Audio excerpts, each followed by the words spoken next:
Hello guys, তো আজকে ঘরে বসে বসে পাও ভাজি খেতে মন ছিল। আজকে যেহেতু সোমবার, তো ছুটি আছে দোকান, সেই জন্য ঘুরতে বেরিয়ে পড়লাম। তো নবান্নই যাওয়া ভাবছিলাম, কিন্তু নবান্নই তো পাও ভাজি পাওয়া যায় না, তো সেই জন্য হাইওয়ে মির্চিতে যাওয়া ভাবলাম।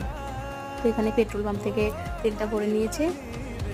আর এটা হচ্ছে হনুমান ফ্যাক্টরি, মানে আমরা এটাকে হনুমান ফ্যাক্টরি বলি, মানে আমার দাদা বলেছিল এটাকে। এখানে যতবারই আসি এখান থেকে মানে হনুমান ফ্যাক্টরি বলেই যাই। এটাকে দাদা নাম রেখেছিল। আর হাইওয়ে কথা বলতে বলতে হাইওয়ে মসজিদে চলে এসেছি, চলো ভিতরে যাওয়া যাক। আবার রাস্তা থেকেই বলতে বলতে আসছিলাম যে পাও ভাজি অর্ডার করবো, পাও ভাজি অর্ডার করবো, বলতে বলতেই এলাম এখনও। তো বসে পড়েছি জায়গায়, আর এখানে অর্ডার করছিলাম। তো আমাদের জন্য নয়, আমরা তো পাও ভাজি অর্ডার করবো, এটা আমাদের মানে এখানে যতবারই আছি পাও ভাজি অর্ডার করি, সেই জন্য আমরা দেখি না আমাদের জন্য।